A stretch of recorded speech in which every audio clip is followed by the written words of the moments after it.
Jorgito, wag mong kalimutan yung tinapay, ha? Sigaw ni Mara Elena mula sa kusina habang hinahalo ang masa para sa empanada. Tumatawa lang ang batang si George Mario habang tinatakpan ang ilong dahil sa alikabok ng harina. Magkapatid silang dalawa lang ang gising pa noong gabing iyon sa maliit nilang bahay sa Flores, isang matahimik na distrito sa Buenos Aires. Hindi pa siya pari noon. Hindi pa siya papa. Isa lang siyang batang lalaki na may matahimik na titig at mga tanong na parang masyadong malalim para sa kanyang edad.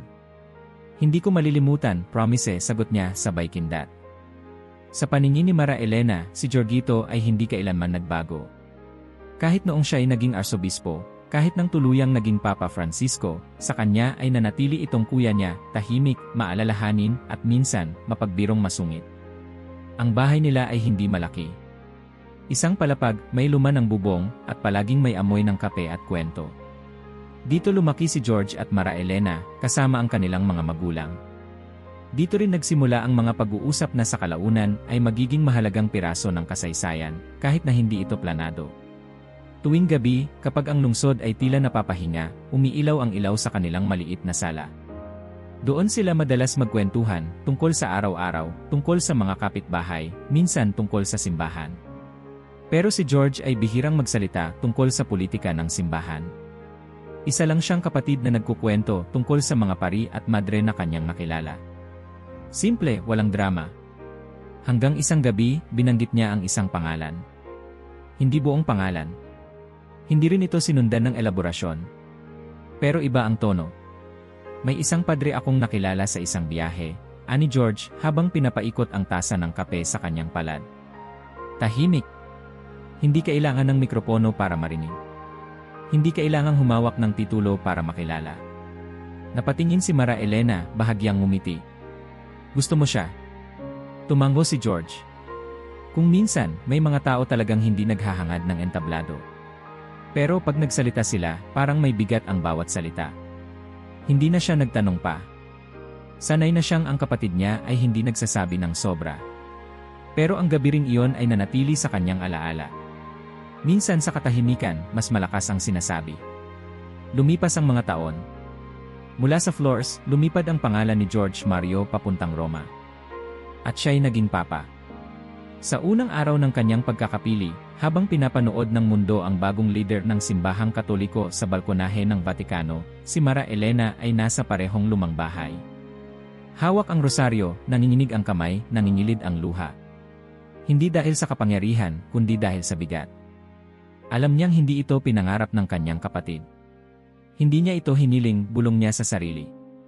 Ngunit sa gitna ng lahat ng inday ng mundo, siya ay nanatiling tahimik. Hindi siya humingi ng interview, hindi siya lumapit sa media. Sa mga ilang pagkakataon lamang siya nagsalita, at palagi niyang inuulit, sa akin, siya ay si Jorgito lang. Sa isang panayam ilang taon matapos ang eleksyon ng kanyang kapatid bilang papa, may isang tanong na bahagyang nagpabago sa kanyang tono. Tita Mara Elena, bungad ng mamamahayag, may mga pari ba siyang nabanggit na sa tingin niya'y may kakaibang gampanin sa hinaharap ng simbahan? Matagal siyang hindi sumagot. Tumingin siya sa bintana, parang may inaalaala. Isang beses, ani niya sa mababang tinig. Isang beses, may nabanggit siya. Sabi niya, kung gugustuhin ng Espiritu ng Diyos na gumawa ng bago sa simbahan, baka sa kanya ito magsimula. Hindi niya sinabi ang pangalan. Pero alam kong may laman ang mga salitang iyon. Muli siyang bumalik sa alaala ng gabing iyon. Ang tahimik na gabi sa kanilang sala, ang pag-ikot ng tasa ng kape, ang simpleng tinig ni Jorgito na bumibigkas ng papuri na parang dasal. Noong mga panahong iyon, wala pa siyang ideya kung sino ang tinutukoy ng kanyang kapatid. Pero paglipas ng mga taon, unti-unting lumilinaw ang mga piraso ng palaisipan. At nang mapabalita ang bagong halal na papa, isang Amerikanong Agustino na dating naglingkod sa mga mahihirap sa Peru, biglang nanumbalik ang lahat. Ang tono ng boses ni Jorgito. Ang mga salita. Ang respeto. Ang pananahimik. Hindi niya kailangang kumpirmahin. Ramdam niya. At sa gitna ng pagkakagulat ng mundo, si Mara Elena ay tahimik lang nang ngumiti. Kung siya yun, hindi ako nagtataka. Ang araw ng eleksyon ay parang bagyo ng emosyon para sa buong simbahan, at para kay Mara Elena, ito ay parang biglang bumukas ang langit at natapos ang katahimikan. Habemus Papam, sigaw ng kardinal mula sa balkonahe ng Basilika ni San Pedro. Sa telebisyon, sumunod ang mukha ng isang taong kilala niya higit pa sa kahit sinong mamamahayag. Ang kapatid niya, si Jorgito. Suot ang puting sutana, pero sa kanyang paningin, iyon pa rin ang batang lalaking pumipila ng tinapay tuwing hapon. Napaupo siya. Hindi dahil sa gulat, kundi sa bigat. Jorgito, anong pinasok mo? Mahina niyang bulong, habang lumalabo ang kanyang paningin sa luha. Tumawag agad ang mga kapitbahay. May mga nagdala ng prosesyon sa harap ng bahay. Ang radyo at telebisyon ay pilit na inaabutan siya ng mikropono. Pero tumanggi siya. Hindi ako spokesperson. Kapatid lang ako. At gusto ko manatili sa ganon, sagot niya sa isang reporter na hindi bumitaw kahit paulit-ulit siyang tinanggihan. Pagkalipas ng ilang linggo, isang tawag mula sa Roma ang dumating. Galing kay George. Uy, bungad ng pamilyar na tinig sa kabilang linya. Jorgito, sagot niya. Ayos ka lang ba? Hindi, sagot ni George sabay tawa. Pero okay na rin. Mara Elena natawa rin pero ramdam niya ang bigat sa boses ng kapatid. Ano nang ginagawa mo dyan sa itaas? Tanong niya, biro pero may halong pag-aalala. Tinuturuan kong magtimpla ng mete ang mga gwardiya ng Swiss, sagot ng kapatid, sabay sabing, at sinisiguradong hindi ako makakalimot kung sino ako. Doon niya naramdaman na kahit nasa gitna ng Vatikano, si Jorgito ay nananatiling siya pa rin. Ngunit sa sumunod na mga buwan, ramdam niya rin ang bigat ng bagong papel nito. Maraming gabi na hindi siya matahimik. Hindi dahil sa kaba, kundi dahil sa dami ng mensahe. May mga kaibigan mula sa simbahan, may mga hindi niya kakilala. May mga nagpapadala ng sulat, may mga humihingi ng pabor. May mga nagsasabi ng pakisabi sa papa, na parang may hotline siya diretsyo sa langit. Pero sa lahat ng ito, pinakatumatak sa kanya ang mga gabi kung kailan tatawag si George, hindi bilang papa, kundi bilang kuya. Naalala mo yung padre na nakilala ko sa Peru? Tanong minsan ni George habang kumakain siya ng pan de leche sa kusina. Yung tahimik, tanong niya. Yung halos hindi mo maririnig sa kwarto, pero pag nagsalita, parang biglang tahimik ang lahat. Bakit? Nakita mo ulit? Tanong ni Mara Elena, interesado. Tinawag ko siya sa Roma. May kailangan ako na hindi ko mahahanap sa mga luma. Luma? Yung sanay sa politika, sa mga formalidad. Pero siya, hindi. Hindi siya humihingi. Hindi siya nagbebenta ng sarili. Pero ang puso niya nandoon talaga. Hindi na muling pinangalanan ni George ang pari. Pero sa tono ng boses, alam niyang may tiwala siya rito. Sa pagdaan ng panahon, naging halata kay Mara Elena na kahit bihira mang isambit ang pangalan ng mga tao sa mundo ng simbahan, may mga ilang individual na tunay na bumihag sa loobin ng kanyang kapatid. Noong may isang opisyal sa simbahan ang gumawa ng kontrobersyal na pahayag, tinanong siya ni Mara Elena, may kilala ka bang mas nararapat sa posisyon na yan? Tahimik si George, sa kabulong, may isa. Hindi na siya nagtanong kung sino. Minsan sa isang pag-uusap, biglang naitanong ni Mara Elena, hindi ka ba natatakot, Jorgito? Sa ano? Na mawalan ang sarili mo sa lahat ng ito. Tahimik si George. Saka sumagot, hindi ko nahawak ang sarili ko. Pero hawak pa rin ako ng Diyos. At minsan, sapat na yon. Ang sagot na yon ay iniukit ni Mara Elena sa kanyang alaala. Sapagkat sa kabila ng lahat, ang posisyon, ang kapangyarihan, ang pandaigdigang spotlight, alam niyang ang Jorgito na kapatid niya ay hindi nawawala. At kapag nagsasalita ito tungkol sa mga pari na nagbigay sa kanya ng pag-asa, doon lumalabas ang tunay niyang damdamin. Sa isang pagdalaw ni Mara Elena sa Roma, isang bagay na pilit niyang iniiwasan pero hindi natanggihan, nakita niya kung gaano kabigat ang mundo ng kanyang kapatid. Pagdaan nila sa 3 Peter's Square, dinudumog ng mga tao ang Pope Mobile. May luha, may hiyawan, may mga bandila ng iba't ibang bansa. Tumingin siya sa mukha ni George, at bagamat mumiti ito, may bigat ang mga mata. Hindi ito fiesta, ani George habang pinagmamasdan ang dami ng tao. Ito ay paghahanap ng pag-asa. Noong gabi ring iyon, habang magkasama sila sa maliit na sala sa loob ng Casa Santa Marta, nagbuka si George. May isa akong iniisip ilipat sa posisyon. Pero ayokong madumisan siya. Tahimik siya. Disenteng tao. Takot ako na baka kainin siya ng sistema. Mara Elena sumimsim ng kape. Kung hindi siya ang kainin, kundi siya ang magturo sa sistema kung paano tumahimik. Ngumiti si George. Yan ang dasal ko. Sa mga araw na yon, lalong lumalim ang respeto ni Mara Elena sa kapatid niya. Hindi dahil sa kanyang titulo, kundi sa kanyang pag-aalinlangan, isang tanda na hindi niya tinanggap ang papel na ito para sa kapangyarihan, kundi dahil iniutos ito sa kanya. Alam mo ba, hindi ako pumunta sa conclave para manalo, kwento ni George habang naglilinis ng sarili niyang tasa ng kape. Umupo ako sa dulo. Tahimik lang. Pero nung ako na ang tinuro, alam kong hindi na ako makakatanggi. Obediensya dolorosa, bulong ni Mara Elena. Tumingin si George. Eksakto. At sa mga sumunod na buwan, habang sinusundan ng mundo ang bawat kilos ni Papa Francisco, si Mara Elena ay bumalik sa kanyang payak na buhay sa Floors. Pero bawat tawag, bawat salita, bawat buntong hininga ng kanyang kapatid ay parang pangungusap mula sa isang lihim na kwento na unti-unting nabubuo. Isang gabi, sa gitna ng ulan, tumawag si George. Nakausap ko na siya, maikling sabi. Sino? Tanong niya, pero sa tono ng boses, alam na niya. Yung pari. Tahimik pa rin siya. Pero malinaw. At ano ang plano mo? Hindi ko alam. Pero ang espiritu, parang may gustong sabihin. Sa pagtatapos ng kabanatang ito, hindi pa rin alam ni Mara Elena ang buong larawan. Hindi pa rin niya alam kung sino ang tinutukoy ni George. Pero ang bawat kumpisal ng kanyang kapatid, ang bawat pagbubukas ng puso sa pagitan ng mga tasa ng kape, ay nagsisilbing piraso ng palaisipan. At bagamat wala siyang kapangyarihan, wala siyang titulo, siya lang ang nakakarinig ng boses ni George sa ganitong paraan. Sa kanya lang nagsasabi ang papa ng kanyang mga takot.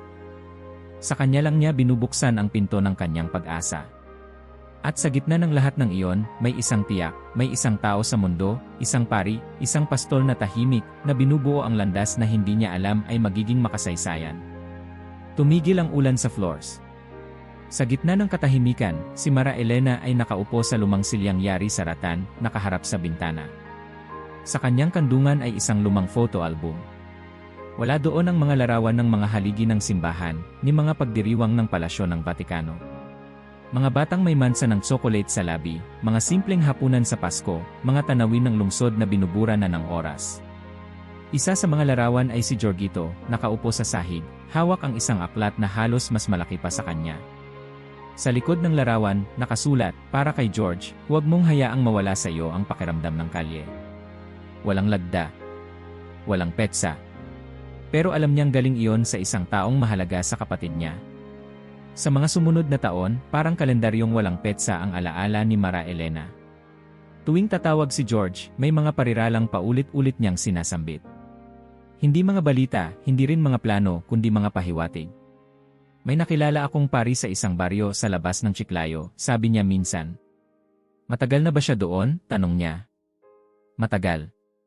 Pero parang kakarating lang. Ganon siya. Hindi siya kailanman dumating para mamuno. Dumating siya para makinig. Isa pang gabi, ilang buwan bago ang isang mahalagang paghirang sa Roma, nagtanong si Mara Elena habang nagkakape. Anong hanap mo sa mga tao ngayon, Jorgito? Sa mga tinatawag mong pastol. Sandaling katahimikan. Sa kasagot ni George, yung may alikabok sa sapatos. Yung hindi naghahawak ng mikropono pero pinakikinggan. Yung hindi kailangang may opisyal na titulo para gumawa ng himala sa kalye. May nakilala ka bang ganun? Ngumiti si George pero ang mata ay malayo. Meron. Isa. Hindi niya alam ang pangalan. Hindi kailanman binanggit. Pero palagi itong bumabalik. Sa bawat tawag, sa bawat anekdota, laging may isang pari na tila hindi lumilipas sa isip ni George. Isang presensyang hindi nangangailangan ng entablado para tumatak. Noong minsang binanggit ni George ang pagkakakilala nila sa Roma, ibang tono ang kanyang ginamit. Dumating siya rito. Tahimik. Lahat ay busy, siya lang ang nakaupo sa gilid, nakikinig. May mga opisyales na may mga kwelyo, may suot na ginto. Siya, may dalang maliit na aklat panalangin at isang panulat. Walang sinabing kahit ano, pero alam mong may dinadala siya sa loob. Anong dinadala? Tanong niya. Kalye. Tao. Wounds. At hindi iyon kayang dalhin ng sinumang bihasa lang sa doktrina. Sa mga alaala ni Mara Elena, parang unti-unting lumilinaw ang anyo ng taong iyon, hindi sa pisikal na itsura, kundi sa espiritu. May isang gabi na tila hindi sinasadyang lumalim ang usapan. Hindi ka ba natatakot na ang mga ganyan ay hindi marunong maglaro ng sistema? Tanong niya. Sumagot si George, sakto. Kasi hindi laro ang sistema ng simbahan. Dapat hindi ito laruan. Kaya nga kailangan natin ng mga hindi marunong maglaro. At siya'y napatigil. Kasi sa lahat ng mga nabanggit noon ni George, walang sinuman ang binigyan ng ganoong klase ng pagkilala, hindi dahil sa kakayahan, kundi dahil sa kawalan ng ambisyon. Sa isang panggabing tahimik, habang abala si Mara Elena sa panonood ng lumang dokumentaryo sa telebisyon, biglang nagring ang telepono. Uy, boses ni George. Tulog na ang mundo, Jorgito. Anong ginagawa mo? Hindi ako makatulog. Naalala ko na naman siya. Sino? Yung pastol na di kailangan ng pulpit para mangaral. Hindi ka pa rin nagsasabi ng pangalan, biro niya. Hindi ko kailangan. Hindi rin niya kailangan. Basta't nandito siya sa puso ko. At mukhang naroon din siya sa plano ng espiritu. Habang paulit-ulit na binabalikan ni Mara Elena ang mga ganitong usapan, unti-unti niyang nauunawaan, ang kapatid niya ay hindi basta nagsasalita. Lalo na ngayon. Lalo na sa mundong lumalapit sa kanya, hindi para makinig kundi para makakuha. Ngunit sa mga ganitong tahimik na oras, sa mga ganitong payak na kwentuhan, naririnig niya ang boses ng isang lalaking namumuno, hindi sa pamamagitan ng utos, kundi ng pakikiramay. Hindi ko kailangan ng tagapagsalita, ani George minsan. Ang kailangan ko ay mga tagapakinig. At nang tanungin niya kung paano niya malalaman kung sino ang handang makinig, sagot ng kapatid ay tahimik, makikita mo sa mata nila kung lumulubog ang tingin nila sa lupa, hindi sa entablado. Isang araw, habang naglilinis siya ng aparador, may nahulog na papel mula sa isang lumang libro ng kanyang ama. Sulat kamay, medyo kupas. Kung darating ang panahon na kailangan mong pumili, piliin mo yung hindi naghahangad pero handang umako. Ang mga tagapaglingkod ay hindi nagpapakilala. Wala rin itong lagda. Pero hindi niya na kailangang hulaan kung sino ang sumulat. Minsan, tinanong siya ng isang kaibigang madre, bakit hindi mo nalang itanong kay Papa kung sino ang tinutukoy niya? Ngumiti si Mara Elena. Kapag may sinabing mahalaga si Jorgito, hindi mo dapat tanungin. Dapat mong tahimik na pakinggan. Kasi ang mga totoong bagay hindi isinisigaw. At ganoon ang naging papel ng misteryosong paring iyon sa kanyang alaala. Isang tinig na hindi niya kailanman narinig, ngunit palaging kasama sa boses ng kanyang kapatid. Isang anino na hindi kailanman lumalabas sa harapan, ngunit palaging nariyan sa mga kwento, sa mga tingin, sa mga panalangin. Hanggang sa isang araw, habang nag-aalmusal siya, pinatay niya ang radyo sa gitna ng balita. Tahimik siyang umiti, saka binigkas sa sarili. Siguro, malapit na siyang makilala ng mundo. Sa isang malamig na umaga sa lungsod ng Chicago, isinilang si Robert sa isang pamilyang hindi kilala, hindi mayaman, at tiyak na walang koneksyon sa mga bulwagan ng kapangyarihan. Ang bahay nila ay gawa sa kahoy, may bakuran na puno ng niebe tuwing taglamig, at laging amoy mantikilya tuwing Sabado ng umaga. Ang kanyang ama ay karpintero, tahimik, tapat. Ang kanyang ina, guro sa elementarya, mahigpit pero mapagkalinga. Maaga pa lang, halata na sa batang Robert na hindi siya tulad ng iba. Habang ang kanyang mga kaibigan ay naglalaro ng football sa kalye, siya ay madalas nakaupo sa ilalim ng puno, nagbabasa ng lumang Biblia ng lolo niya o tahimik na nagmamasid sa paligid. Robert, halika dito, tumulong ka nga sa paghuhugas ng pinggan, tawag ng ina. Ano ba nang binabasa mo na naman diyan? Tanong ng ama isang gabi, habang sinusulyapan ang anak na tila kinakausap ang sarili. Isang kwento tungkol sa mga disipulo. Parang gusto kong makilala sila, sagot ng bata. Hindi ito sineryoso ng magulang, pero naalala nila yon sa bawat hakbang ng buhay ni Robert mula noon. Kasi sa bawat desisyon, parang palaging may hinahanap siya, hindi tagumpay, kundi direksyon. Nang magdalaga ang kanyang pananampalataya, hindi siya sumama sa uso. Habang ang ilan ay pumasok sa negosyo o sa politika, si Robert ay lumapit sa mga Agustino. Hindi ito desisyong ipinaalam niya agad sa lahat. Isang araw lang, bigla siyang nag-empeke. Mag-aaral ako sa Roma, sabi niya. Roma, gulat na tanong ng ina. Ano nang meron doon? Isang bagay na hindi ko pa alam, sagot niya. Pero nararamdaman ko. Sa Roma, hindi siya ang pinaka-prominente.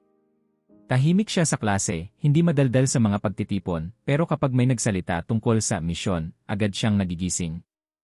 Isang propesor ang nagsabi sa kanya, ikaw, Robert, hindi ka magaling magsalita sa harap.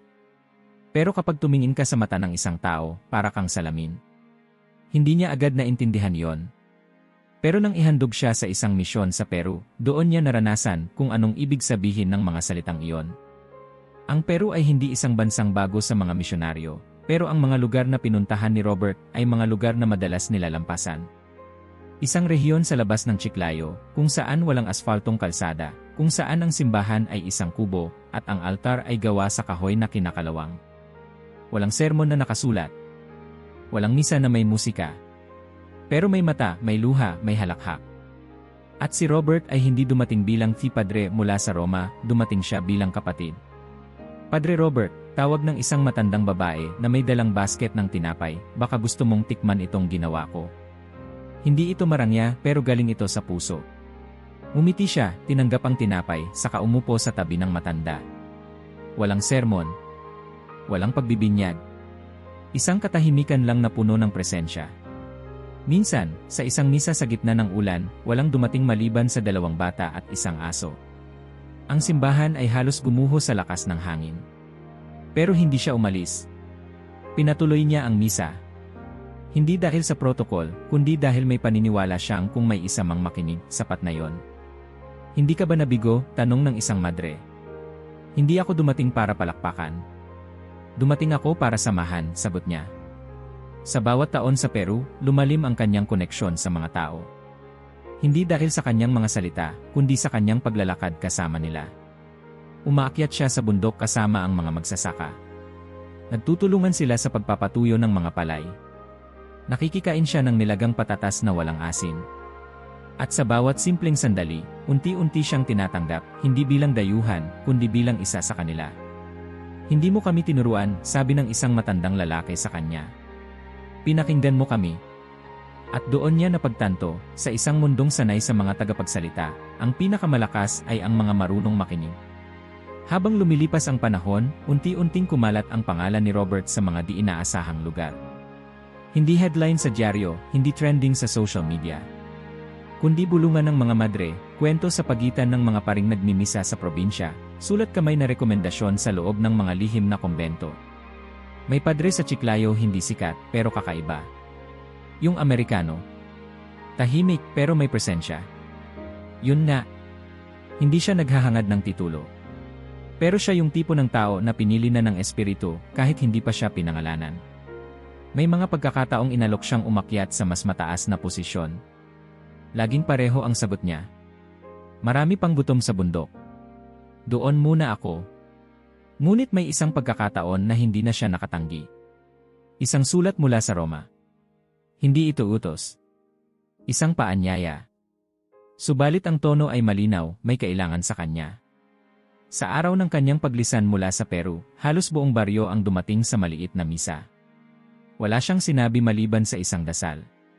Hindi niya pinangalanan ang sarili. Hindi siya nagpaalam na parabang mawawala siya, kundi na parabang pupunta lang siya sa kabilang bahagi ng bayan. Babalik ako, ani niya. Hindi mo kailangan bumalik, sagot ng isang babae. Dahil kahit saan ka mandalhin, dala mo kami. Sa Roma, nagulat ang ilang opisyal.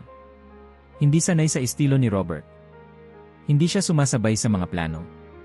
Hindi siya mahilig sa dokumento. Tahimik lang. Pero may mga taong kahit di mo kausapin, alam mong alam nila ang direksyon. At unti-unti, kahit walang opisyal na promosyon, ang kanyang opinyon ay hinihinga ng pakinggan. Hindi dahil sa posisyon, kundi sa bigat ng kanyang katahimikan. Isang gabi, sa gitna ng isang pagpupulong, naglabas ng listahan ang isang kardinal. May mga pangalan para sa posisyon ng prefect, ani nito. Sino ang inirekomenda nyo? Tahimik si Papa Francisco. Saka dahan-dahang tiningnan ang listahan. Pagkakita sa pangalan ni Robert, ngumiti lang siya. Hindi niya kailangan ng titulo. Pero ang mga titulo ang nangangailangan sa kanya. Walang nagsalita pa. At doon, sa katahimikan ng mga pader ng Vatikano, isang pastol mula sa kalye ng Peru ang unti-unting inilalapit sa sentro. Hindi bilang bida, kundi bilang halimbawa. At sa Flores, sa kabilang panig ng mundo, isang babae sa kanyang payak na tahanan, ay muling naramdaman ang bigat ng mga salita ng kanyang kapatid. Kung darating ang panahon na kailangan ng simbahan ng panibagong tinig, baka siya na yon. Sa bawat abalang araw sa Vatikano, may isang lugar na nananatiling simple, ang silid kainan ng Casa Santa Marta. Hindi ito gaya ng mga maringal na halls ng Sistine Chapel, walang chandelier, walang karwaheng kahoy, may plastic na tray, stainless steel na kutsara, at mainit na sabaw tuwing gabi. Doon, sa sulok ng mesa malapit sa bintana, madalas umupo si Papa Francisco. Hindi para iwasan ng mga tao, kundi para makita sila ng mas malinaw. Maraming umiikot sa paligid ko, anya minsan kay Mara Elena sa isang tawag. Pero hindi lahat ay dumadaan. Anong ibig mong sabihin? Tanong niya. Ang iba nagpapakita. Ang iba nagpaparamdam. Noong dumating si Robert Prevost sa Roma, hindi siya dumaan sa malaking entrada. Dumating siya sa likod ng eksena, tahimik, maayos, walang anunsyo. Padre Robert, tanong ng isang gwardya sa pasilyo. Kayo po ba ang bagong pinadala mula Peru? Isa lang po akong kapatid, sagot niya, sabay ngiti. Sa unang mga araw niya sa Vatikano, walang nakapansin sa kanya. Pero may ilang mata na sanay tumingin sa ilalim ng tunog. Isa roon si Francisco. Sa isang pulong ng mga kardinal, habang ang iba ay nagpapalitan ng mahahabang talumpati tungkol sa hinaharap ng mga dioceses, si Robert ay nanatiling tahimik. Nagsusulat lamang siya sa maliit na notebook, paminsan-minsan ay tumatango. Pagkatapos ng pulong, nilapitan siya ni Francisco. Anong sinusulat mo, biro ng Papa? Mga tanong. Baka kailangan ko ng sagot mamaya. Ngumiti si Francisco. Kakaunti na lang ang mga taong inuuna ang tanong bago ang posisyon. Sa mga susunod na buwan, unti-unting naging bahagi ng panloob na bilog si Robert, hindi dahil hiniling niya, kundi dahil hinanap siya. May mga pagpupulong kung saan siya lamang ang hindi nagsalita, pero pagkatapos, siya ang tinatanong. Robert, anong tingin mo? Tanong minsan ang isang opisyal tungkol sa isang kontrobersyal na paghirang.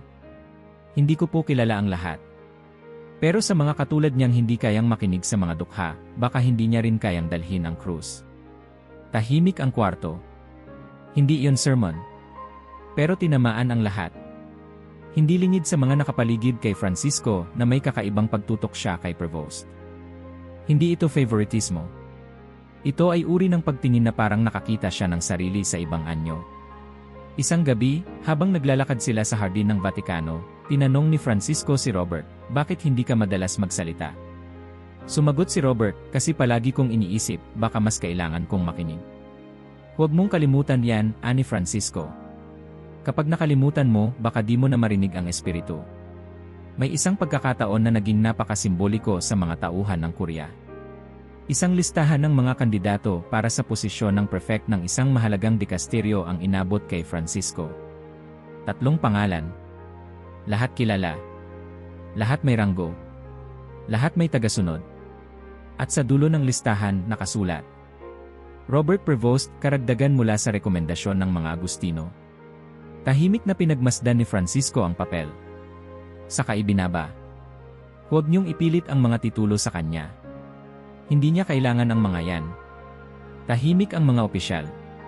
Saka muling nagsalita ang Papa, mahina pero malinaw. Pero ang mga titulo, sila ang nangangailangan sa kanya. Walang nagtanong. Walang tumutol. Kasi sa likod ng bawat salita, may bigat ng panalangin. Sa mga linggo matapos iyon, si Robert ay hinirang bilang prefect, isang posisyon na kadalasang hinihingi, pinagsusumikapan, at nilalakad. Pero sa kanya, ibinigay ng tahimik, gaya ng lahat ng bagay sa kanyang buhay. Tinanggap niya ito na parang tinanggap niya ang pagkain sa mesa ng isang pamilya sa bundok, may pasasalamat, pero walang yabang. Kung ito po ang kailangan, gagawin ko, anya. Nang kumalat ang balita, may mga nagtaka. Bakit siya?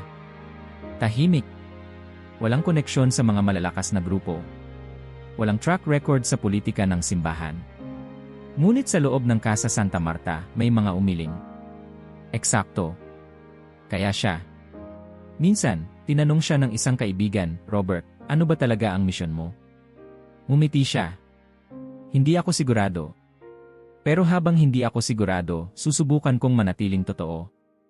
At iyon marahil ang dahilan kung bakit, sa kabila ng lahat, si Francisco ay nagtiwala sa kanya. Hindi dahil siya ang pinakamatalino o pinakamaimpluwensya, kundi dahil siya ang pinakatotoo. Sa mga panahong iyon, lalong naging madalas ang pag-uusap ni Mara Elena at ng kanyang kapatid. May bago kang kausap, biro niya. Meron. Pero hindi siya nagpapakilala bilang eksperto. Kaya gustong-gusto ko siyang pakinggan. Siya na ba? Tanong niya, hindi sa pangalan, kundi sa puso. Hindi ko alam, sagot ni George. Pero kung ang Diyos ang pipili, hindi ako magtataka.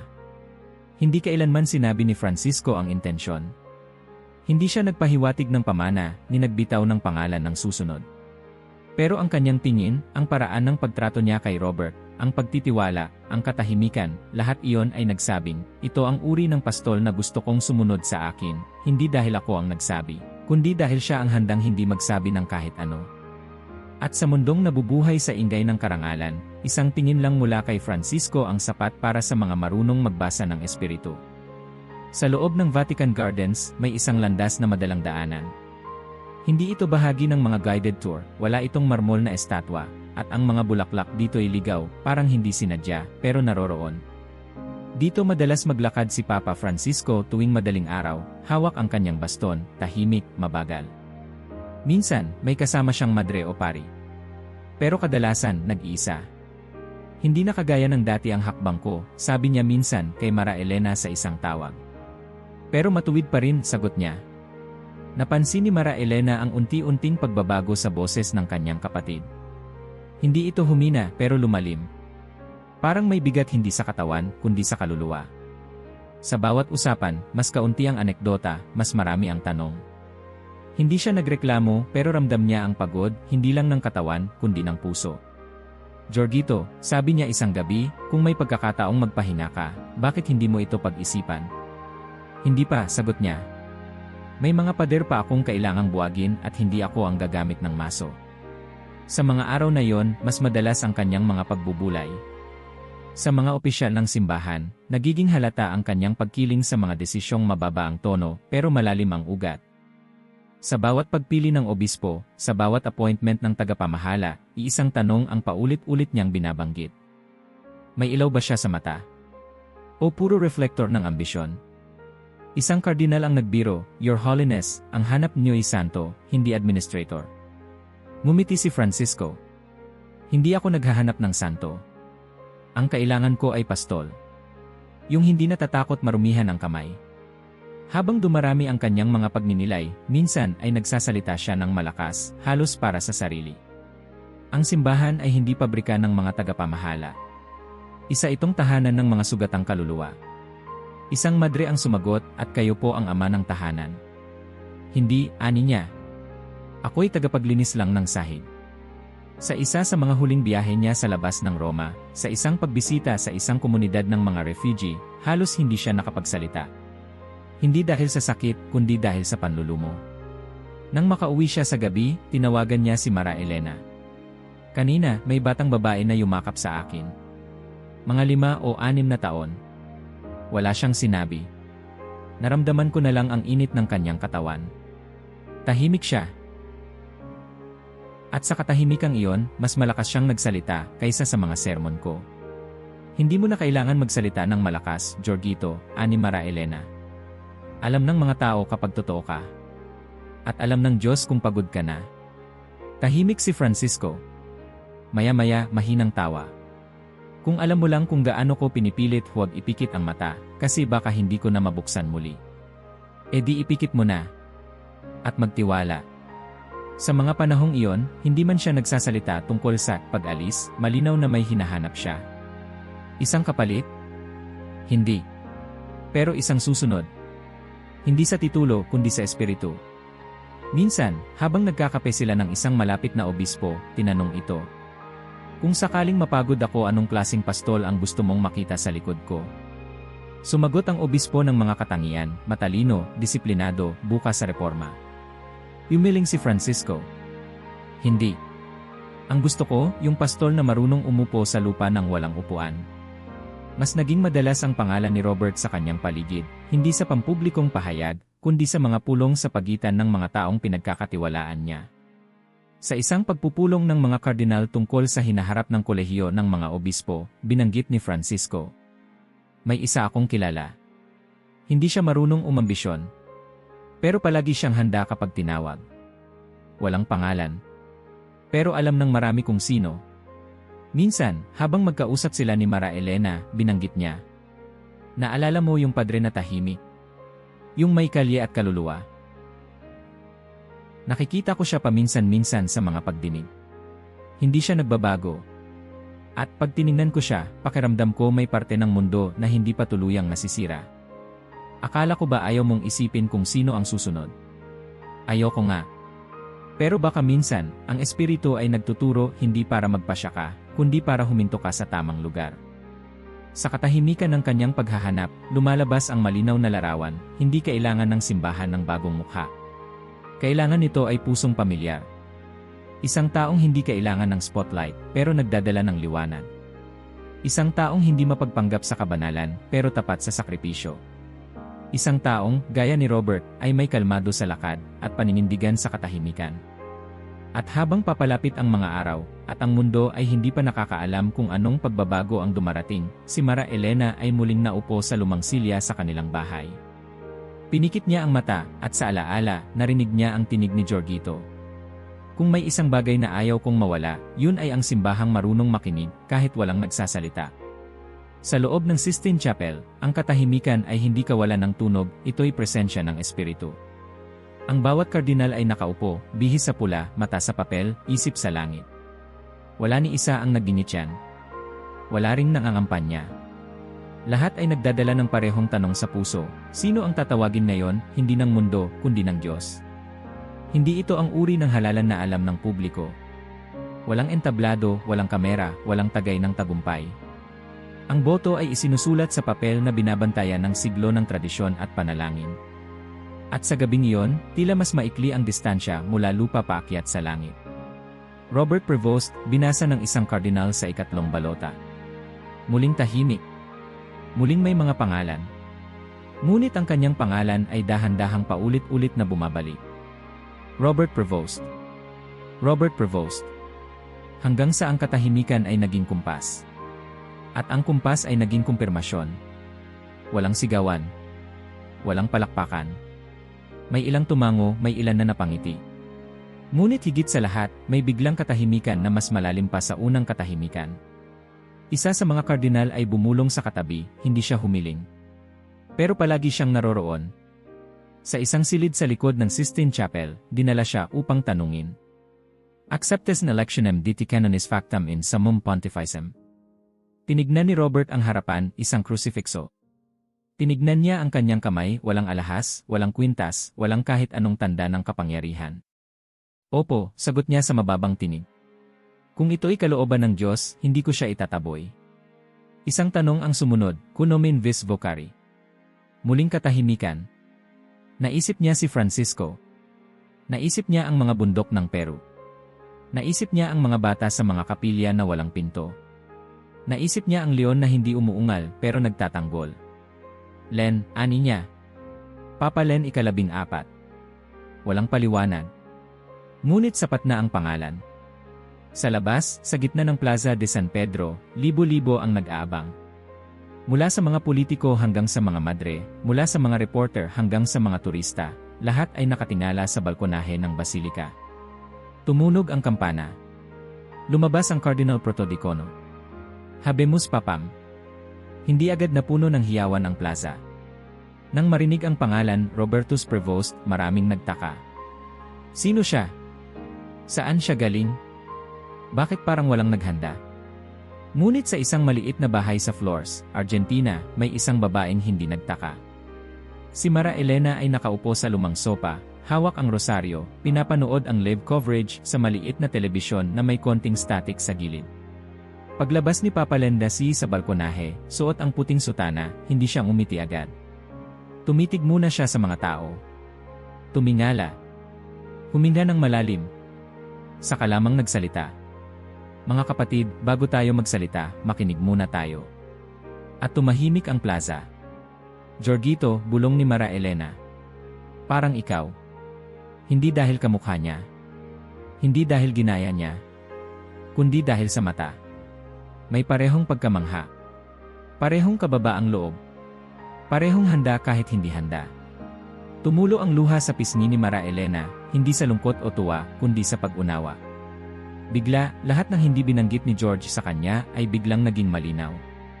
Sa Vatican, habang ang mga kamera ay naghahanap ng ngiti, si Len Lassie ay nanatiling tahimik. Hindi siya nagtaas ng kamay. Hindi siya nagpakawala ng signature gesture. Tumigil lang siya sa dulo ng balkonahe at nagtanong, "Pwede po ba ninyong ipagdasal ako?" At iyon lang. Walang mga agenda. Walang direksyon. Isang kahilingan lang, panalangin. Sa loob ng Casa Santa Marta, sa kanyang lumang silid, naiwan ang ilang gamit ni Francisco. Sa mesa, may nakasulat sa isang papel. Ang tunay na lakas ay hindi makikita sa tunog ng tinig, kundi sa lalim ng pananahimik. Hindi ito iniwan para sa sinuman. Pero para bang ito'y para sa susunod. Maya-maya, habang naglalakad si Papa Len Lassie, patungong kapilya para sa kanyang unang panalangin bilang Santo Papa, may isang Guardia Swiss ang sumalubong. "Holy Father," bungad niya nanginginig. Ngumiti si Len. "Ako lang si Robert. Hanggang sa malaman nating anong ibig sabihin ng pangalan ko." Sa buong mundo, ang mga headline ay halong sorpresa at pagkalito. Papa Amerikano. Misyonero sa Peru ang bagong pinuno ng simbahan Katolika. Tahimik. Di kilala. Pero malalim. Ngunit sa mga sulok ng simbahan na hindi napapansin, mga kumbento, mga lumang parokya, mga misyon sa gitna ng kagubatan, may munting pag-asa na muling sumiklab. "Siya ba talaga?" tanong ng isang batang madre. Hindi siya bumati ng malakas, sagot ng isa. "Pero naramdaman ko ang dasal niya." Samantala, si Mara Elena ay nagpakulo ng tubig para sa kape. Wala siyang balak magsalita sa media. Hindi siya sumagot sa tawag. Ngunit sa sarili, alam niyang ang espiritu ay hindi kailanman nawawala, tahimik lang itong kumikilos. Hindi niya sinabi. Pero sinabi niya, bulong niya.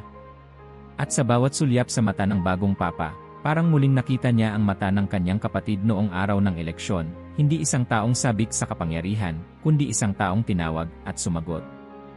Wala pang isang linggo matapos ang eleksyon, ngunit ang hangin sa Vatican ay tila iba na.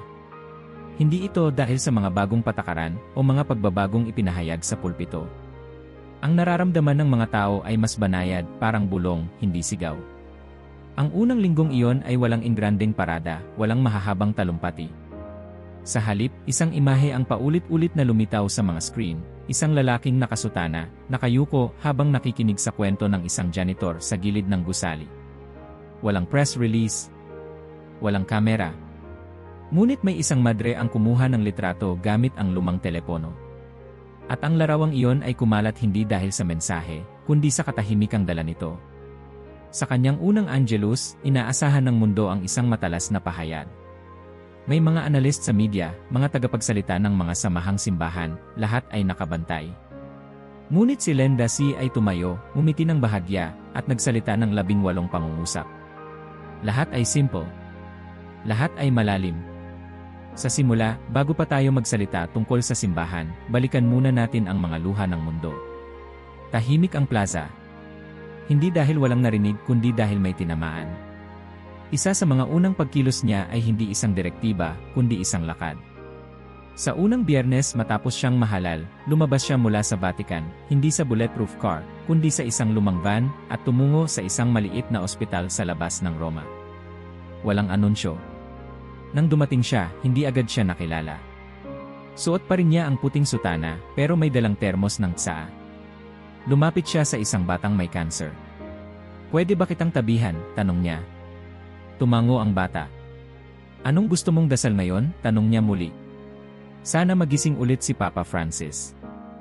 Ngumiti si Len. Nagising na siya. At ngayon, tahimik siyang nanonood. Maraming araw ang lumipas na walang headline. Pero maraming gabi ang lumipas na mas marami ang nagdasal. Sa isang pulong kasama ang mga leader ng iba't ibang relihiyon, tinanong siya ng isang imam. "Anong balak mong baguhin?" Sumagot siya, "Marami sa simbahan ang gustong palitan ang mundo.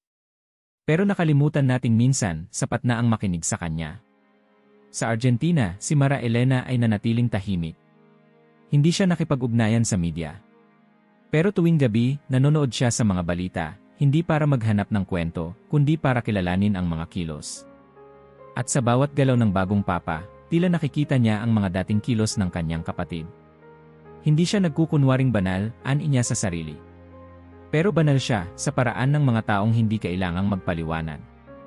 Sa mga paaralan sa Latin America, lumaganap ang balita, may bagong papa na hindi kailanman nagpakitang magaling magsalita, pero lahat ay biglang nakikinig. Isang grupo ng kabataan sa Mexico ay nag-organisa ng online rosary dahil nakita nilang hindi takot ang papa sa katahimikan. Hindi siya cool, sabi ng isa. Pero totoo, dagdag ng isa pa. Sa Vatican, napansin ng mga staff ang maliliit na bagay. Hindi siya humihiling ng bagong silid. Ginagamit pa rin niya ang lumang mesa ni Francisco. Kapag may bumati, hindi siya agad sumasagot. Tinitignan niya muna sa mata. Isang gwardiya ang nagsabi, parang binabasa kanya, kahit di ka pa nagsasalita. Sa isang misa para sa mga manggagawa sa simbahan, nagsalita siya ng impromptu. Kung minsan, ang tunay na simbahan ay hindi nabubuo sa altar. Nabubuo ito sa likod ng gusali, sa pagligpit ng upuan, sa paghugas ng tasa ng kape. Hindi iyon bahagi ng sermon. Pero iyon ang inuwi ng mga tao. Isang araw, isang binatang seminarista mula sa Congo ang lumapit sa kanya at nagtangkang halikan ang kanyang singsing. Hinawakan ni Len ang kanyang kamay at tinapik ang kanyang balikat. Huwag mong halikan ang simbolo. Dapat ang buhay mo ang maging simbolo.